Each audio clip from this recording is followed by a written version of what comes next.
Selamat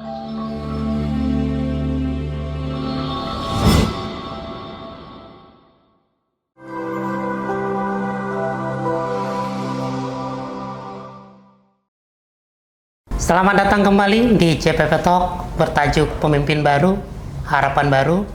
Tadi kita sudah melihat tayangan sosok Bapak Andra Soni, calon gubernur Provinsi Banten 2024. Dan untuk mengenal lebih jauh, kita akan berbincang dengan beliau bagaimana perjalanan politik beliau dan bagaimana perjuangan beliau untuk membawa perubahan di Provinsi Banten. Bang Andra, selamat datang di CPP Talk. Ini kalau lihat sosok Bang Andra ini, saya ingat orang-orang di terminal, Bang. Jadi lahir dari lapangan, dari bawah, kemudian sekarang menjadi salah satu tokoh politik penting di Provinsi Banten.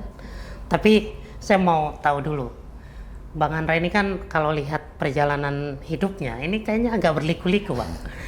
Agak banyak tangisnya kayaknya daripada tertawanya. Jadi dari Payakumbuh, benar ya, Bang? Dari Payakumbuh, kecil di Payakumbuh, kemudian pernah merantau ke Riau, Malaysia, ya. Pernah juga ke Malaysia, sampai kemudian diantarkan oleh ibu ke Jakarta, tinggal sama kakak. Nah, mungkin bisa diceritakan bahwa perjalanan hidup Bang Andra itu seperti apa sih lika-likunya sampai dengan titik ini sekarang? Saya anak desa, orang tua saya petani yang tidak punya pendidikan, dan kemudian kami tidak bisa hidup di desa karena anak banyak. Kemudian keadaan ekonomi juga di desa waktu itu tidak bagus, dan memilih untuk merantau, salah satunya ujungnya merantau ke Malaysia. TKI berarti ya, Bang? Ya, dengan resiko ya. Artinya orang tua saya mengambil resiko untuk ikut di dalam satu rombongan ke Malaysia, ke perkebunan kelapa sawit melalui jalur ilegal. Ya, pendek cerita ya, kami sampai di sana, orang tua saya kerja di perkebunan kelapa sawit, dan kemudian beberapa bulan kemudian ibu saya dan kakak serta adik saya ikut juga. Jadi saya sempat mengenyam pendidikan SD di Malaysia ya. Nah, selama di sana tentu yang namanya pendatang, kalau mereka menyebutnya pendatang haram. Jadi ilegal kalau dia, ya bahasa mereka pendatang haram waktu itu ya. Waktu itu. Nah, sebagai orang ilegal, kami memang diperbolehkan sekolah, dan bukan hanya saya kebetulan yang dari Indonesia. Anak-anak yang lain juga. Banyak juga, ada yang dari Lombok, ada yang dari NTT, dari Flores, kemudian juga ada yang dari Jawa, ada yang dari Madura. Jadi memang banyak orang Indonesia di sana. Jadi kalau orang tua saya kerja, ya saya sekolah. Ya kemudian pulang sekolah ya saya bermain seperti biasa. Nah, dalam permainan itu ya saya bermain dengan teman-teman orang asli sana, Melayu dan sebagainya. Nah, memang ada proses membuli juga, kan namanya kita bukan orang sana ya pasti dibully. Ya. Tapi ya dalam proses bully itulah memang terbentuklah karakter saya yang terbiasa melawan keadaan gitu. Jadi kalau dibully ya saya melawan supaya besok mereka nggak bully saya. Jadi memang dari kecil sudah keras ya, Bang? Dipaksa untuk keras oleh keadaan. Dipaksa oleh keadaan. Kan badan saya ini kecil, ya badan saya kecil, dan kemudian ya kalau saya harus kalah dengan bully, ya kalau saya kalah dengan hinaan, selesai hidup saya. Nah, kemudian akhirnya banyak kawan juga. Sampai kelas 5 SD, lalu guru saya panggil, kamu katanya nggak bisa lagi sekolah kalau lanjut ke SMP, karena SMP itu orang tuamu harus ada dokumen, harus punya paspor, iya. harus yang lain-lain. Nah, baik sekali tuh, Cikgu kita manggilnya. Cikgu kita baik sekali, dia bilang sebaiknya kamu pulang. Nah, saya ngomong ke orang tua saya kebingungan juga karena ini nggak ada paspor ya, nggak ada dokumen. Kita pulang ya. Gimana? Akhirnya saya ngomong, saya kepengen sekolah di Indonesia gitulah. Nah, saya kan punya kakak saya baru menikah, kakak pertama ya, yang kebetulan salah satu-satunya dari 6 bersaudara yang nggak ikut ke Malaysia. Nah, saya diantarlah ke beliau di Jakarta. Nah, saya tinggal dengan beliau, saya sekolah lagi di sini, mulai lagi dari kelas 5. Karena di Malaysia itu tahun ajaran baru itu di bulan Januari. Kalau di kita bulan Juni. Iya. Maka saya waktu itu sekitar bulan-bulan Februari. Ya, alhamdulillah nggak perlu waktu lama, saya naik kelas 6, lalu kelas 6, nah pas kelas 6 itu kakak saya diterimalah pengajuan kredit rumahnya, KPR BTN, kredit pemilikan rumah Bank Tabungan Negara. Kalau dulu kan diplesetkan bayar tapi nyicil gitu kan. Nah di wilayah Ciledug, sehingga saya nggak bisa pindah ke Ciledug karena dulu sistem rayon. Jadi kalau mau pindah dari DKI ke Ciledug mesti ke Bandung dulu karena masih masuk Jawa Barat. Akhirnya dengan berat hati saya sekolahnya berangkat dari Ciledug ke Jakarta. SD Jakartanya di mana, Bang? di daerah Haji Nawi. Haji Nawi Haji itu Nawi radio itu dalam. blok M, radio dalam. Iya, blok A lah, lebih dekat ke blok A. Jauh banget ya. 4 kali naik bus. 4 kali. Jadi waktu itu saya dikasih uangnya itu hanya cukup untuk berangkat dan pulang. Ada lebih 100 rupiah, ada lebih 100 rupiah. Nah tapi sebenarnya itu proses-proses yang membuat saya lebih adaptif dengan keadaan. Jadi bagaimana mensiasati tanpa harus melakukan perbuatan yang tidak baik.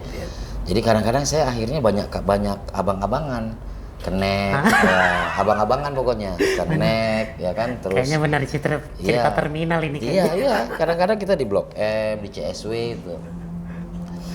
Nah, kadang harus naik bak terbuka, kan saya di Ciledug Raya. Itu selama setahun berarti ya? Sampai kelas 2 SMP. Iya, awal-awal kelas 2 SMP. Nah, di kelas 2 SMP itu sekolah saya tuh, saya udah mulai sering terlambat. Akhirnya saya ngambil solusi, ada kawan baik itu, dia membiarkan saya untuk mengajak lah, untuk tidur di rumahnya, supaya saya nggak terlambat. Akhirnya saya jadi terbiasa nginap-nginap, lama-lama enak juga ya nginap gitu karena nggak capek di jalan kan. Tapi ternyata itu membuat kakak saya marah karena kakak saya kan punya tanggung jawab. Nah pas kakak saya datang ke rumah itu ketemu dengan bapak itu minta langsung kepada kakak saya, udah Andra tinggal di sini saja biar jadi anak angkat saya. Nah kemudian kakak saya tentu nggak berani kan menyampaikan jawaban dia harus sampaikan ke orang tua kandung saya. Waktu itu orang tua kandung saya sudah pemutihan, sudah punya paspor di Malaysia. Tahun 89 lah. Kembali ke Jakarta, nemui calon orang tua angkat, masih calon tuh. Akhirnya sampaikan bahwa Andra tinggal di sini aja, saya tanggung jawab, saya akan didik, saya akan sekolahkan dan sebagainya begitulah. Nah, saya tinggallah di keluarga angkat itu sampai saya lulus SMA. Berarti dari SMP sampai SMA itu sudah nggak sama kakak lagi? Sudah nggak, SMP kelas 2, awal kelas 2 sampai dengan SMA. Nah, karena tinggal dengan keluarga angkat, ya udah punya orang tua kan, ya memang ada rasa percaya diri sehingga setiap ada aktivitas apapun saya berani untuk ikut. Contoh aktivitas olahraga, saya berani ikut karena ada backup kan. Akhirnya ya saya aktif di olahraga, saya pernah jadi atlet hoki, saya pernah jadi lomba renang, walaupun badannya kecil saya lumayan lomba renangnya, karena dulu pernah berenang di kali kan. Terus saya juga pernah sempat latihan polo air di Jakarta, dan ya memang hobi olahraga memang, ya kan, saya suka main bola juga. Nah dalam pergaulan itu ya saya memang banyak dapat kawan lah. Nah kemudian berubahnya perjalanan saya itu dimulai waktu mau masuk SMA kelas 3. Mau masuk SMA kelas 3, orang tua angkat saya meninggal. Baru mau masuk itu persis pas final Piala Dunia 94 Brazil lawan Italia. Adu penalti. Ingat banget loh beliau. Tahun 94 ya, bulan April kalau saya tidak salah itu. Nah waktu itu orang tua saya meninggal, saya lanjut SMA. Nah lulus SMA, bapak angkat saya ini pendiri salah satu organisasi Angkatan Muda Siliwangi namanya di Bandung. Ya. Kemudian juga pernah menjadi anggota DPRD Kabupaten Bandung dari utusan golongan, tapi tahun 70-an. Ya itu saya tahunya setelah tinggal di situ, dan tamu-tamunya kebanyakan politisi. Saya pernah lihat W.S. Rendra, saya pernah lihat Remi Silado. Kemudian saya pernah lihat beberapa aktivis-aktivis yang sekarang punya nama besar juga waktu saya kecil itu. Jadi memang waktu SMA itu sudah SMP SMA itu sudah bergaul dengan para aktivis dan politis ya, secara tidak sengaja. Secara tidak sengaja. Nah, baru mulai lebih agak tahu tentang politik itu kelas 2 SMA saat saya dipindahkan ke Jogja. Jadi makin intens. Makin banyak tuh melihat, mendengar, membaca. Terus ada demo-demo tentang SDSB, sumbangan dana sosial berhadiah dan lain-lain lah. Tapi saya nggak ikut, saya cuma ya ada dalam situasi itu. Itu sih pengenalan tentang politik di awalnya. Nah, ini ceritanya kita tahan dulu nih, Bang. Oke, ini ceritanya semakin menarik sebenarnya, tapi nanti kita lanjutkan di segmen berikutnya.